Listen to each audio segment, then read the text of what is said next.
Vamos a entrar a nuestro momento de reflexión hoy. Uh, Nosotros estamos en la serie de mensajes en el Evangelio de Marcos, ¿cierto? Una serie llamada Días Mejores. Vamos a orar, vamos a pedir que Dios nos llene de su gracia y para que podamos escuchar la palabra y ser bendecidos.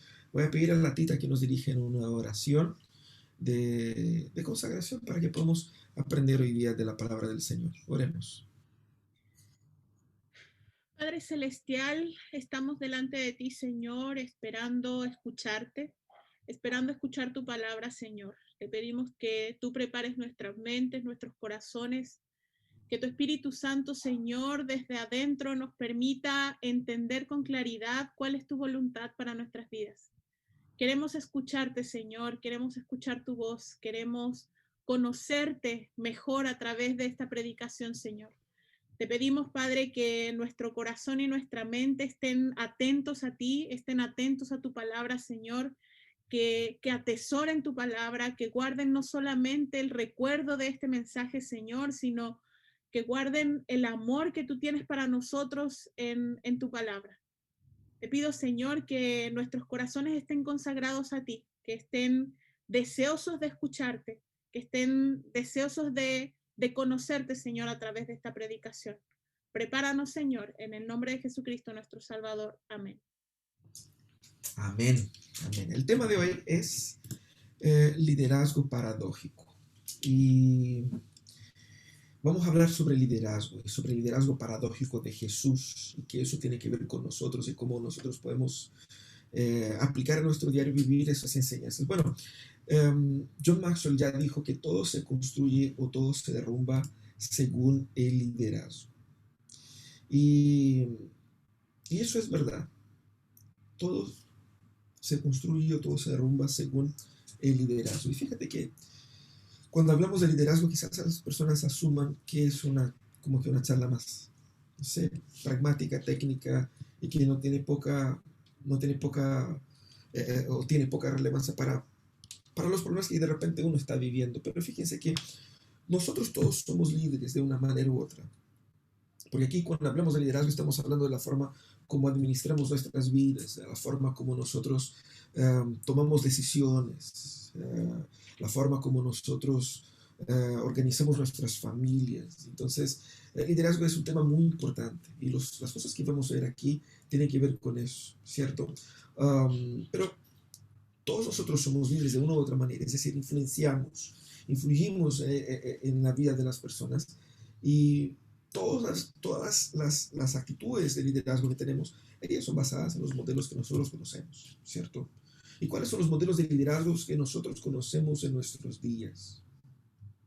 Podemos nombrar ahí una serie de estilos, ¿no?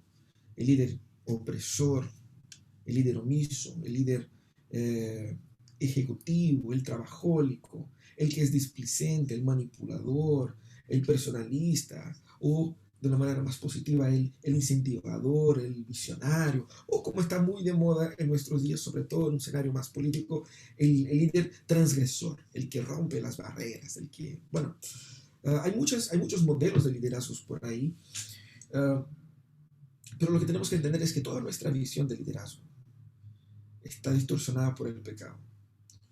Más o menos, pero sí está. Y muchas veces nosotros buscamos a través del liderazgo un tipo de reconocimiento, un tipo de realización, un tipo de satisfacción que solo Cristo nos debiera dar, o solo Cristo nos da, de hecho, ¿cierto? Por eso que cuando miramos al liderazgo bíblico, nos causa cierta rareza, así como extrañamiento, porque es diferente. Es diferente tanto del típico liderazgo popular que se ve día a día en los trabajos, como también es diferente del modelo idealizado de liderazgo que mucha gente tiene. Y Jesús pone o nos presenta una forma de entender el concepto de liderazgo que nos va a replantear muchas cosas. Decimos que el liderazgo que Jesús presenta es de cierta manera paradójico, pero ¿qué significa que sea paradójico? ¿Qué es paradoja? ¿Cierto? Básicamente estamos hablando de una idea irracional, extraña, que se opone al sentido común de la y la opinión general, ¿cierto? Algo así como que no parece ser natural, ¿ya? O también una contradicción, al menos aparente, entre dos cosas o ideas. Y es un poco por aquí que vamos, ¿no? El modelo de liderazgo de Jesús es un modelo de antiliderazgo para muchas personas. No quise poner antiliderazgo porque no es un antiliderazgo técnicamente, pero es opuesto a la tendencia natural nuestra. Y aquí tenemos que ser bien honestos, porque cuando hablamos de liderazgo, proyectamos en otros, ¿no? Otros son los que tienen modelos equivocados y no tanto miramos hacia adentro. Pero aquí, como vamos a ver, tiene mucho que ver con nosotros. Jesús, ¿por qué presenta esa idea paradójica? Porque, como vamos a ver en ese texto, Jesús se presenta como el Salvador del mundo, de cierta manera, um, y ellos entendían el Salvador del mundo, los judíos, como aquel que iba a librarlos del poder opresor de los gentiles, iba a establecer el reino de Dios. Y viene Jesús y dice que él iba a ser muerto, iba a ser azotado, que iba a ser humillado y luego resucitaría. Y los discípulos quedaban marcando ocupado también con eso. ¿Por qué? Porque no tiene sentido, ¿cierto? Según ellos, ¿cómo puede ser el Mesías alguien que es humillado, azotado y ejecutado por los gentiles, que son la representación concreta del mal? No es el papel del Mesías liberar a Israel de ese terrible yugo de los gentiles. No calzaba la narrativa de Jesús de lo que iba a pasar con lo que ellos esperaban. Y fíjense que, ¿cuál es el contexto del texto que vamos a leer aquí? Capítulo 10 de Marcos, ¿cierto? Todo ese capítulo 10. Jesús está entrenando a sus discípulos previa a la entrada de él en Jerusalén para su muerte y resurrección. Entonces, son las últimas y principales enseñanzas de Jesús acá. Y encontramos en ese texto aquí Jesús primeramente anunciando su muerte y resurrección, y luego los discípulos disputando por los primeros puestos ahí, y Jesús dándoles una buena exhortación y una muy clara enseñanza con relación al liderazgo, ¿cierto? Ese es el contexto acá. Después de eso, Jesús va caminando hacia Jerusalén, y por lo tanto ese tema es muy importante para nuestra formación como discípulos. Vamos a ver lo que dice el texto ahí. Voy a pedir al Pablo que nos dirija en esa lectura. Pablo y Danay se nos pueden dirigir en la lectura ahí de Marcos 10, del 32 al 45, por favor.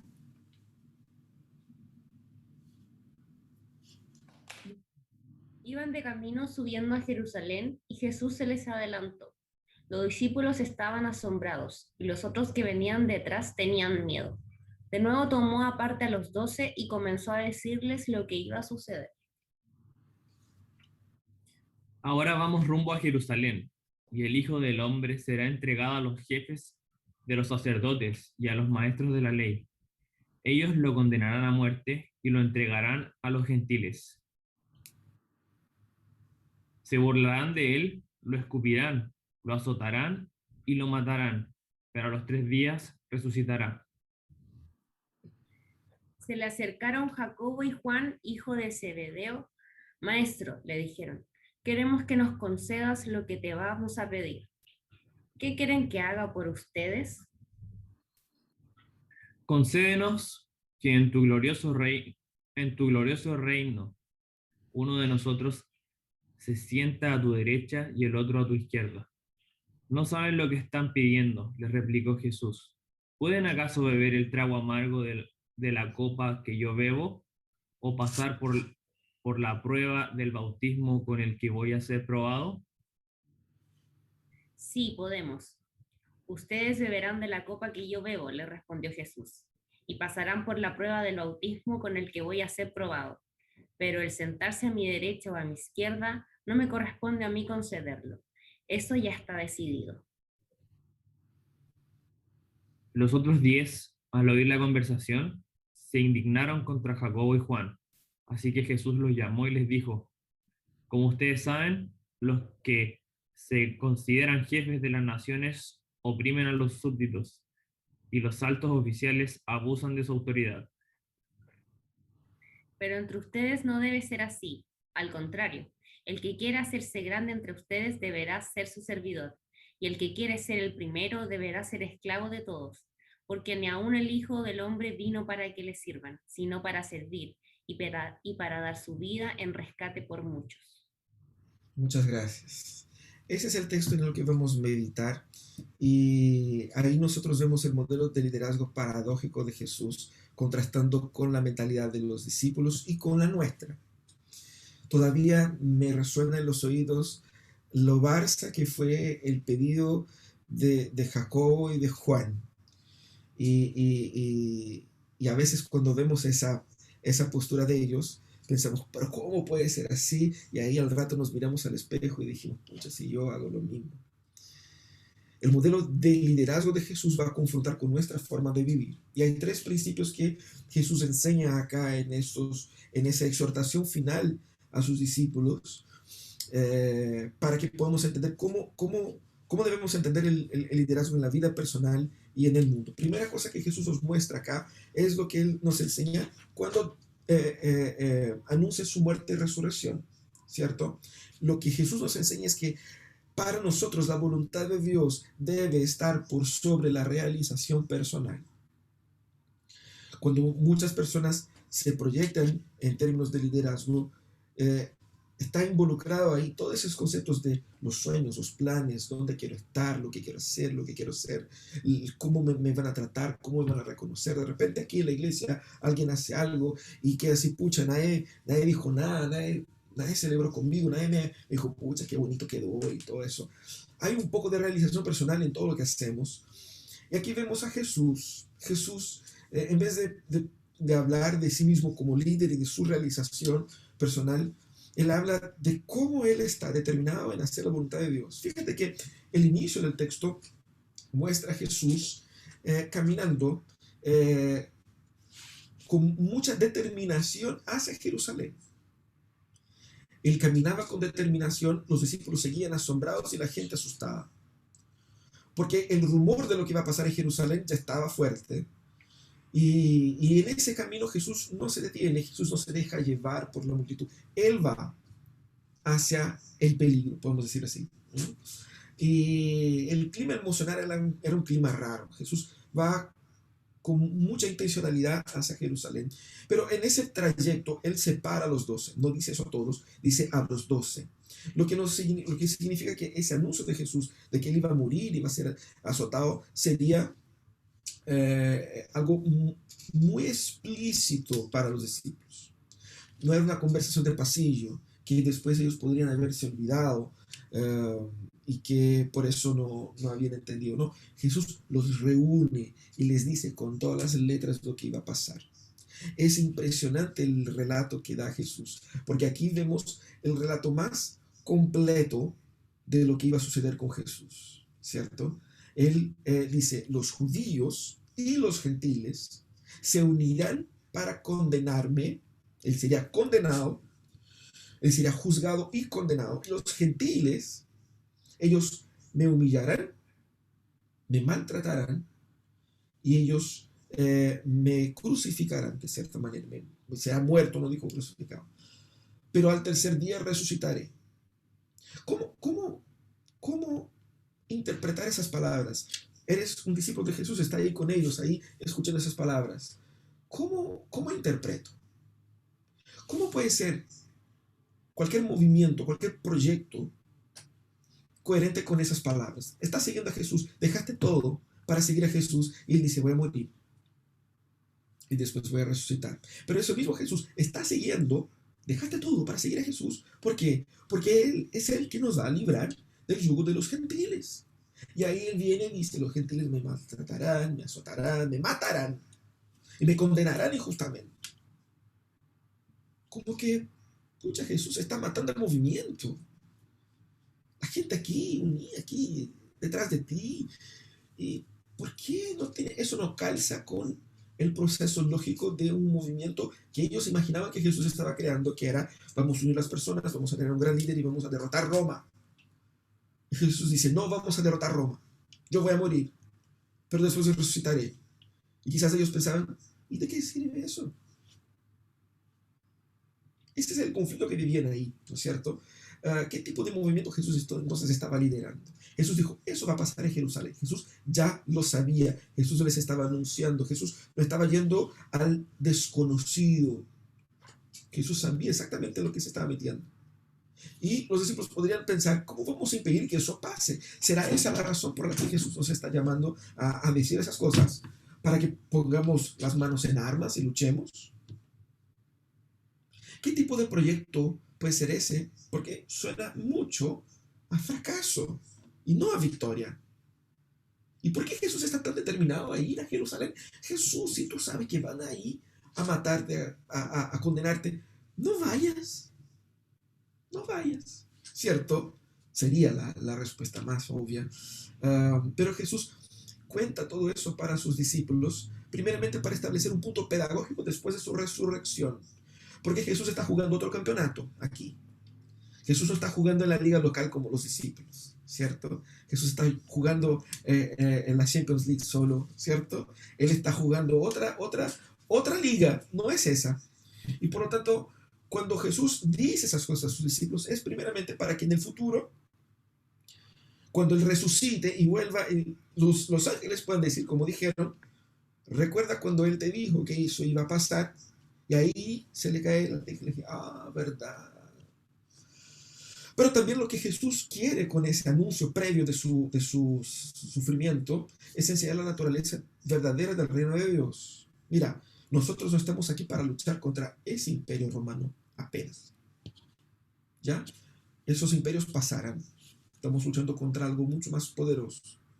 Nos vamos a derrotar Roma, vamos a derrotar la mismísima muerte.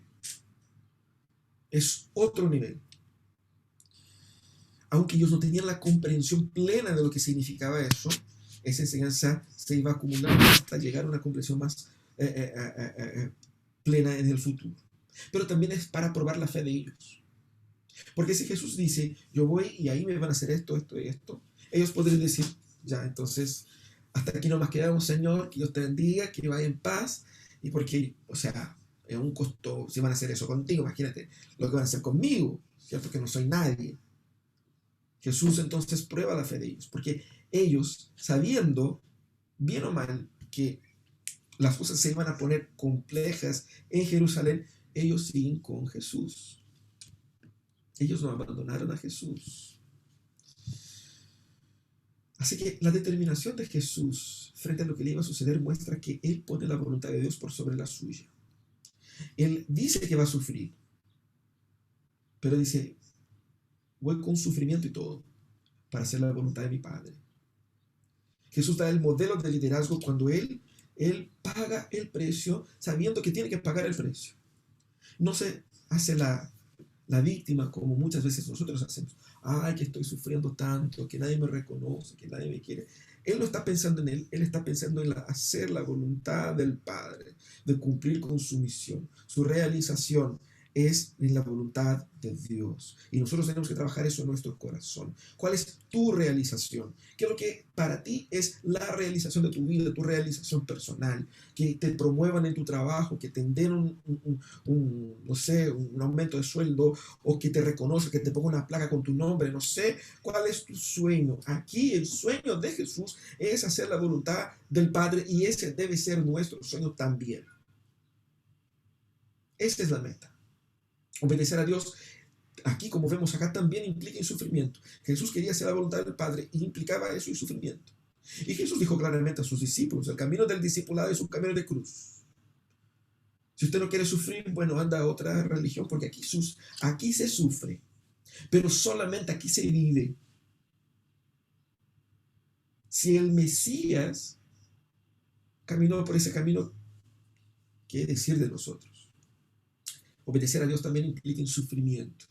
Obedecer a Dios también implica a cargar su propia cruz, a negarse a sí mismo, a no basar su valor en la aceptación popular. Jesús no estaba aquí compitiendo por la aprobación de la gente, porque Él sabía exactamente que Él iba a ser recibido en Jerusalén como el que venía, el rey, como aquel que venía, ¿no es cierto?, de parte de Dios. Y la misma gente lo iba a gritar, crucifícalo, días después. Él no estaba aquí luchando por aprobación popular, y tampoco debemos hacerlo nosotros. Dios ya nos acepta en Cristo. Yo tengo que ser popular en el cielo. Yo tengo que encontrar mi realización en los planes de Dios. Con esos principios yo comienzo a fundamentar la forma como administro mi vida. No importa los likes, no importa los reconocimientos, los aplausos, no importa lo importante que la gente me haga sentir. Mi mente tiene que estar concentrada en Dios, en la voluntad de Dios, por sobre la mía. El nivel de salvación que Cristo vino a traer aquí era mucho más profundo que simplemente liberar de las esferas momentáneas de opresión. Él vino a trabajar y a solucionar el problema de fondo, que transforma también los problemas más prácticos de la vida. Él no estaba preocupado simplemente en la mera alternancia del poder político, en el clamor popular de aquel momento. Él no vino a darnos simplemente una vida acomodada ahora, ni vino a dar una vida acomodada para los discípulos en el primer siglo. Él vino a darnos vida, punto. Por eso nosotros debemos ver en Jesús como modelo de liderazgo, entendiendo que cuando Él pone la voluntad de Dios por sobre la realización personal, Él nos enseña y nos llama a hacer lo mismo.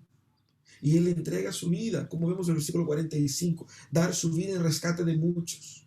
Lo que Jesús estaba haciendo aquí es una entrega voluntaria. Él se metió en eso consciente y voluntariamente, intencionalmente y para la gloria de Dios. Por lo tanto, debemos ordenar nuestras vidas de esa manera, poner la voluntad de Dios por sobre la nuestra, por sobre nuestra realización personal, que nuestro sueño sea el sueño de Dios. La segunda cosa que Jesús nos enseña acá es la importancia de la paciencia por sobre la productividad. Fíjense que Jesús tuvo que ser muchísimo paciente porque hasta ahora me indigna la propuesta de Juan y de Jacobo. Ellos, después de haber escuchado, no necesariamente después, así, la idea es que en ese contexto de yendo hacia Jerusalén, podría ser quizás un día después, o 2 días, o un tiempo después, pero realmente después de haber escuchado por 3 veces, en capítulo 8, capítulo 9, capítulo 10, Jesús habla de su muerte y resurrección. En cada una de esas veces Él va añadiendo más información y más detalle, que se cumplen finalmente todos ellos. Y ellos entonces se acercan a Jesús básicamente y dicen: Señor, queremos hacer una propuesta, pero me tiene que decir que sí. Como chico, parece cabrón chico, ¿no? ¿Qué quieren ustedes? Bueno, que en tu reino, ellos imaginaban un reino terrenal, ¿ya? Jesús reinando como rey de verdad, así como en tu reino, que yo y mi hermano, nosotros seamos tus primeros ministros, 2 primeros ministros, el primero y el viceprimero, ¿cierto? Que uno se sienta a tu derecha y otro a tu izquierda. Queremos estar, está el Padre, estás tú y estamos nosotros. Y después el resto. Nada más querían ellos, nada más. Y eso muestra claramente que no habían entendido lo que Jesús había dicho. Ellos tenían una visión muy pobre del reino y muy limitada, así como los demás discípulos. Y creía que Jesús estaba apuntando también a esa visión de reino. Ellos piden un espacio de relevancia especial en esa nueva dimensión, pensando que eso les haría ser mejores o más importantes. Y está ahí una petición que muestra tanto un lado pecaminoso como ingenuo de la parte de ellos, ¿no? Donde uno carnalmente piensa: pucha, no sé si pegarlos o abrazarlos, o sea, de tan ingenuos que pueden ser, o de tan ignorantes que pueden ser. Pero el punto es, ya, la propuesta de ellos es absurda, pero es la carne hablando, ¿ya? Lo que llama atención es la respuesta de Jesús, ¿cierto? Jesús les dice: ustedes pueden tomar del trago amargo que yo estoy tomando, del bautismo al que voy a ser sometido. Jesús estaba hablando, cuando habla de trago, estamos hablando normalmente de la ira. Por eso en el Apocalipsis habla de las copas de la ira de Dios, ¿cierto? El trago amargo tiene que ver con eso, de experimentar el sufrimiento, el dolor de la ira de Dios. Y el bautismo apuntando a su muerte, ¿no? Muerte y resurrección. Ustedes pueden participar de eso, del sufrimiento que estoy viviendo y de la muerte que estoy enfrentando. Y ellos, sin entender lo que Jesús proponía, ellos dijeron que sí. Porque ellos quizás pensaban que el sufrimiento era ese sufrimiento acá, de pucha, estamos caminando de un lado para otro, la gente no nos quiere, y eso es, ¿no? Y el bautismo, quizás pensando en términos más concretos incluso del bautismo, no tenían la comprensión plena de lo que significaba, muy probablemente. Por eso dicen prontamente, sí podemos, lo que hace con que sea más varsa la propuesta, porque muestra claramente que no entiende Jesús. Entonces dijo, ok, Jesús les sigue el juego y dice, ok, ustedes serán, de hecho, ustedes beberán de la copa y serán bautizados con el bautismo que yo seré bautizado. Es decir, ustedes también serán perseguidos, torturados, afligidos, finalmente muertos, por esa misma gente que yo dije que me iba a perseguir, matar. Pero ellos también iban a resucitar en Cristo, no ahora, pero en el futuro, con base a la resurrección de Cristo. Por eso también participan del bautismo de Jesús, así como nosotros somos llamados a participar de ese bautismo, morir con Cristo para resucitar con Él. Bueno, volvemos acá. La respuesta de Jesús muestra su relación entre la obra redentora y el concepto de liderazgo. Cristo era el modelo de líder porque nada tiene sentido en la vida si yo no entiendo cómo Cristo, al redimir, reordena la realidad. Nada tiene sentido si yo no veo la vida a la luz de lo que Cristo hizo en la cruz. Y la gloria que los discípulos querían acá, esa gloria todavía no era tema. No era el tiempo para la gloria. Ya vendrá, pero no es ahora. Fíjate que Jesús fue sumamente paciente con Jesús. Nos preguntamos, ¿qué llevó a estos dos tipos a pedir ese tipo de cosas a Jesús? Quizás tenía mucha confianza en Jesús, quizás tenía una autoestima bastante elevada, porque escucha, hay que tener valor para pedir ese tipo de cosas, incluso en contra de sus amigos. ¿Y cómo no podía entender a lo que apuntaban Jesús? Estaban cegados, estaban limitados en su conocimiento, ¿no? Así como nosotros también tenemos ese tipo de limitación para comprender ciertas cosas. Pero Jesús responde con paciencia. Jesús está caminando hacia la cruz, a días de su crucifixión. Jesús les había dicho muchas veces que Él iba a ser muerto, resucitado. Y ellos aún no entendían. Los discípulos más cercanos a Él, aquellos que vieron los milagros, que fueron testigos de cosas maravillosas, todavía ellos, más que cualquiera, ellos tenían todo para creer y entender lo que Jesús decía y todavía no entendían. ¿Qué decir de la gente, no? Por eso, quizás muchos de nosotros se enojaría muchísimo con ellos y diciendo, pucha, yo estoy tratando de hacer algo serio acá, de salvar el mundo, y ustedes quieren saber quién va a ser el más importante. Jesús fácilmente los podía subir y bajar, pero no lo hace. Le sigue el juego. Jesús no es condescendiente con ellos. Jesús les corrige teológicamente la postura de ellos, pero no los destruye como quisiéramos nosotros. No los humilla como quisiéramos nosotros. Jesús está consciente de su meta final y de la importancia de morir. Él corrige a los discípulos. Él no niega la productividad en el contexto aquí, que sería caminar hacia la cruz. Él no niega eso. Ni pone eso como algo cuestionable. No, Él está consciente de hacia dónde tiene que llegar. Los discípulos todavía no entienden. Él puede decir, ¿sabe qué? Me cansé de ustedes, vayan a hacer otra cosa. Ustedes no han entendido nada. Él no elimina a los discípulos tampoco. Él insiste en paciencia con ellos. Porque Él pone a las personas por sobre las cosas acá. Jesús trataba con ellos en el proceso, en la etapa cognitiva, espiritual en la que ellos se encontraban. Jesús entendía la limitación y Él entendía en qué momento de la jornada espiritual de ellos estaban, y Jesús los trata así. Qué hermoso modelo de liderazgo. Qué paciencia Jesús ha tenido contigo y conmigo. Porque son tantas oraciones que nosotros hacemos y que pedimos tantas cosas terribles a Dios, que es una bendición que no nos haya dado todo lo que hemos pedido. Jesús tenía paciencia con ellos porque ponía a las personas por sobre las cosas. Ese perfecto equilibrio entre la determinación de Jesús y la paciencia de los desvíos de los discípulos muestra el padrón abrangente del liderazgo de Jesús. Él sufre a escuchar ese tipo de preguntas. Así como sufrió cuando Pedro le dijo, no, Señor, por ti yo moriré. Y él dijo, no, Pedro, me vas a negar. La paciencia de Jesús. Somos llamados a imitar la paciencia de Jesús con las personas, pero no a ser condescendientes con sus errores, sino que pacientemente educarlos para guiar hacia la meta que Dios estableció. Las personas por sobre las cosas. Pero hay un tercer aspecto acá que Jesús muestra. Cuando los discípulos escuchan la pedida de los hermanitos, se enojan, obviamente, hasta nosotros, ¿no? Pero ellos se enojan no porque son conscientes del verdadero reino de Jesús. No, ellos querían esto también, ¿cierto? Ellos se sintieron pasadas atrás.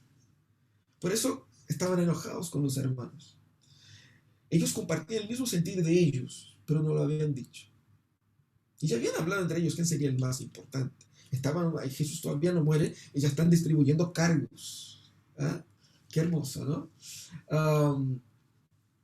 Y ellos sabían que ese concepto de gobierno, de reino, era común dentro de aquella cultura religiosa.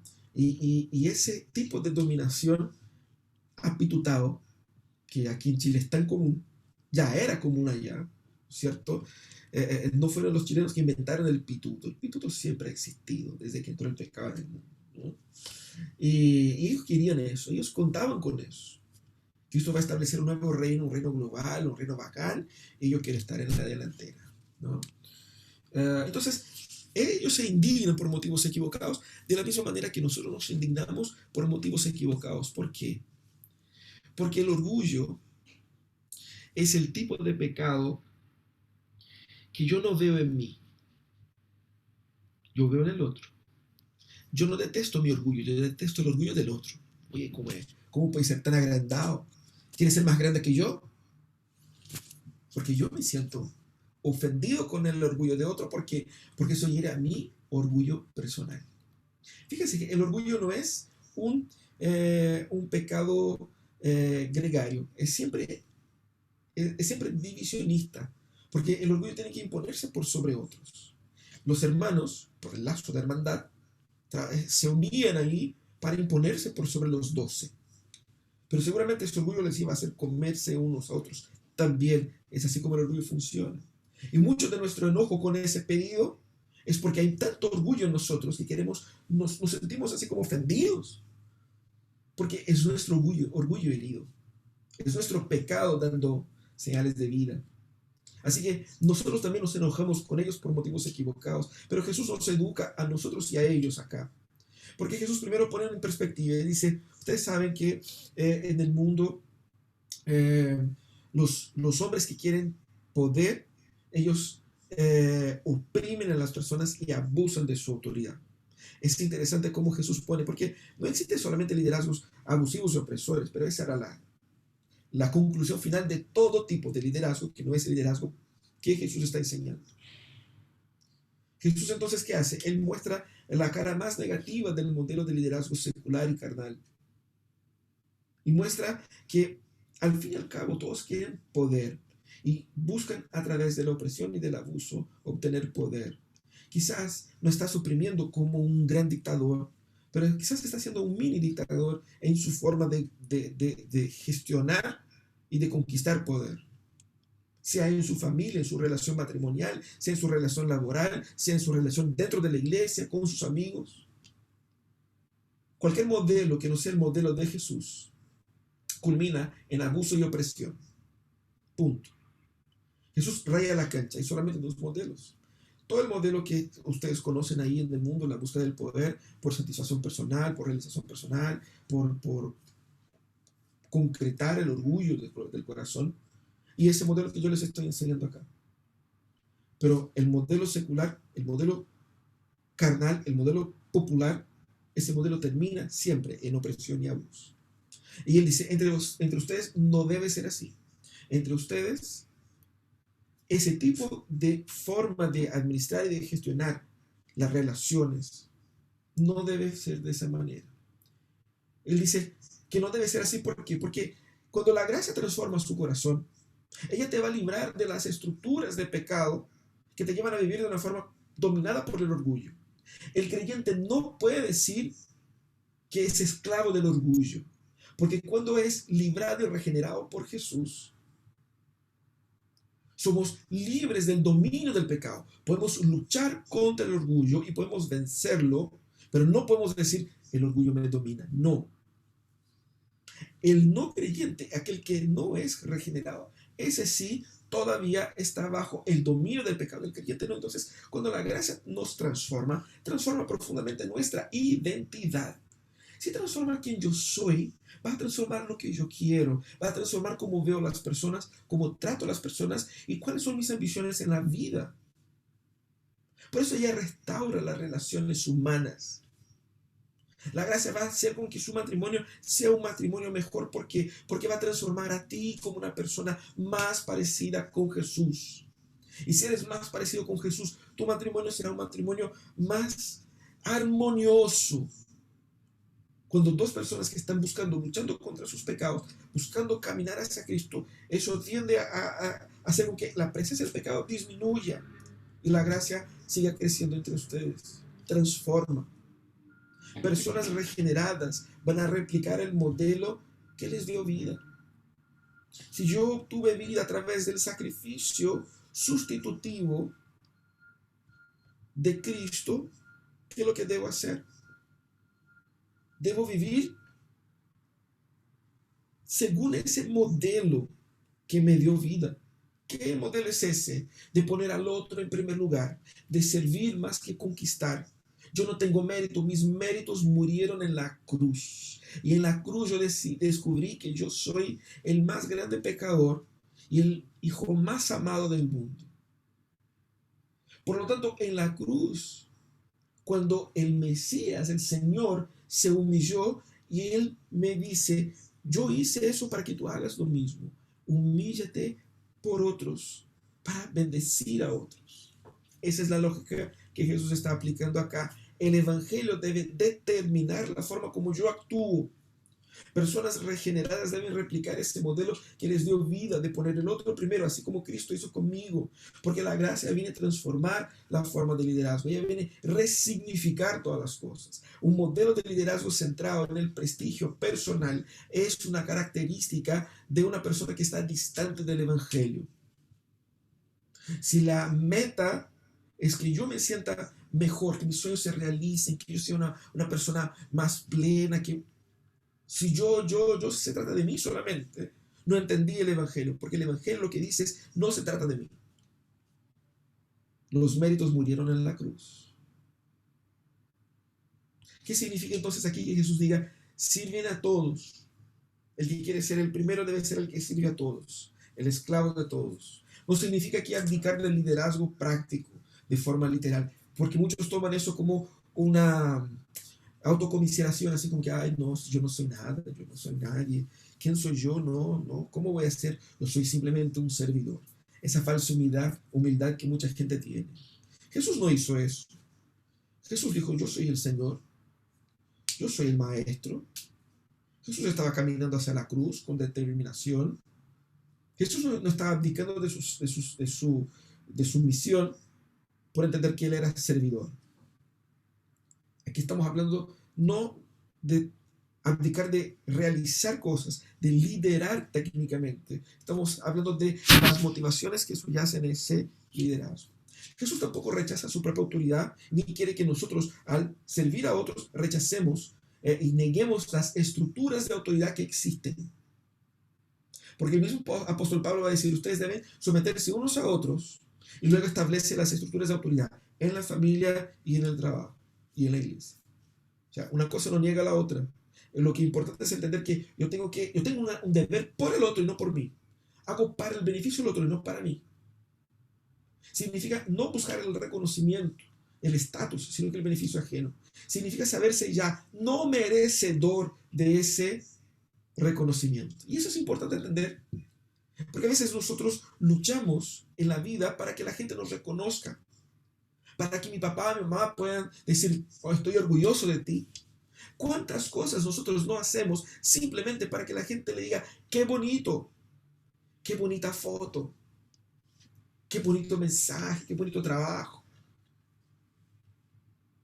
No hacemos para servir por amor al Señor, para construir el reino. Hacemos simplemente para que nos digan, tú eres una buena persona, tú eres un gran profesional.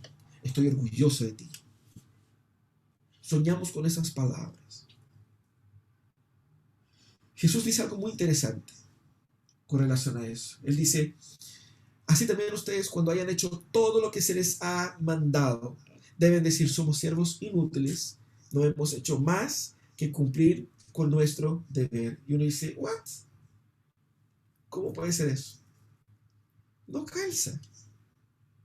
Siervos inútiles. No, Señor. Debemos entender que Jesús, cuando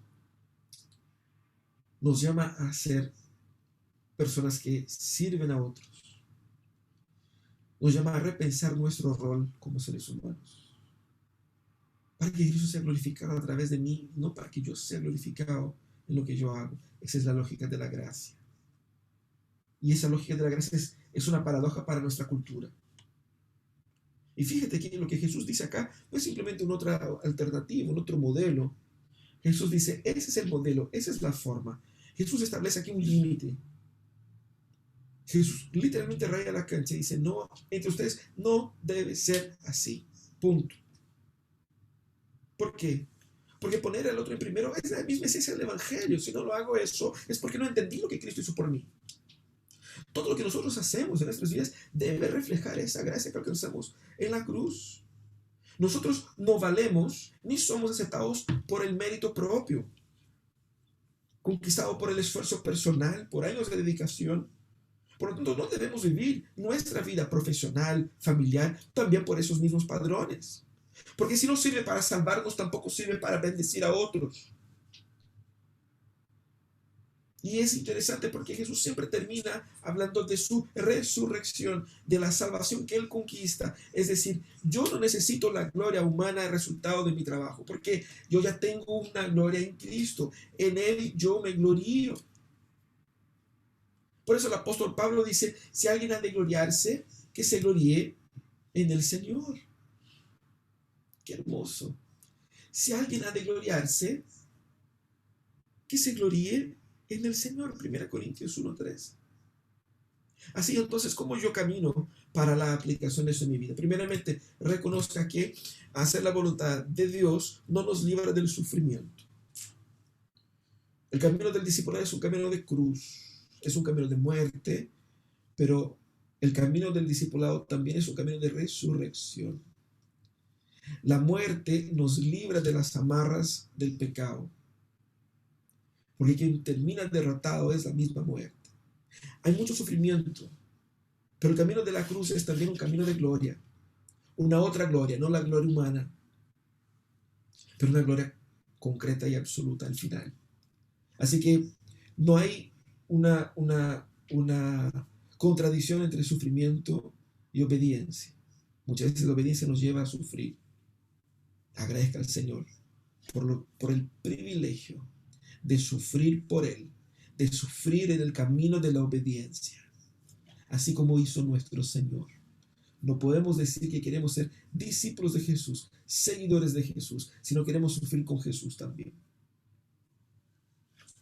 Pero también debemos entender, así como Jesús, poner las personas antes que las cosas. La meta es importante, el proyecto es importante, llegar al final, llegar a la cruz, eso es importante, y lo hacía Jesús por las personas, pero Él no lo hacía de una manera indelicada con las personas que estaban en el camino. Él tenía una sensibilidad para con el otro. Personas antes que cosas. Necesitamos tener esa sensibilidad, así como Jesús también tenía. Pero toda mi vida debe ser reorientada por la obra de Cristo. ¿Cómo entender eso de servir al otro para liderar? Es lo que Cristo hizo. Entonces yo debo imitar la forma como Jesús actuó. Yo debo buscar los propósitos que Jesús buscó. Yo debo servir a los hijos de Jesús como Él sirvió. Y yo debo amarles a ellos como Él amó. Porque yo soy uno de ellos. Él me sirvió a mí, Él me amó a mí, Él me buscó a mí. Una vida transformada por Jesús es tan agradecida y está tan satisfecha en Cristo que ninguna alabanza humana podrá compararse con la satisfacción que el verdadero evangelio produce en el corazón. Yo soy resultado de esa mismísima obra. Y es por eso que la palabra puede decir sin ningún problema a todos nosotros, sométanse unos a otros por reverencia a Cristo. Porque Cristo se sumió a sufrir por nosotros y llamó a nosotros a que, imitando a Cristo, también hagamos eso, sometiéndose unos a otros en reverencia a Cristo. ¿Qué necesitamos cambiar en nuestro modelo de liderazgo, en nuestro modelo de servicio? Vamos a orar, pedir al Señor fortaleza para actuar como Él actúa. Señor amado, tu palabra es bastante clara al mostrar ahí en ese encuentro de Jesús con los discípulos lo que significa verdaderamente ser un seguidor de Jesús y vivir bajo ese modelo honesto y verdadero de liderazgo. Ayúdanos, Señor, a llegar ahí. Danos, Señor, de tu gracia, tu sabiduría para que podamos cumplir con ese desafío de ser más parecidos con Jesús. Primeramente, Señor, poniendo al otro en primer lugar, entendiendo que la voluntad de Dios debe ser prioridad para nosotros. Debemos tener paciencia con los procesos de la gente. Y debemos entender, Señor, que nuestra misión no es que seamos nosotros alabados, pero que tú, Señor, sea glorificado en la vida de las personas. Ayúdanos, Señor, a ver como tú la ves. Sana nuestros corazones, Señor, y bendice a cada uno de nuestros hermanos que está aquí con nosotros hoy. En nombre de Jesús oramos. Amén y amén.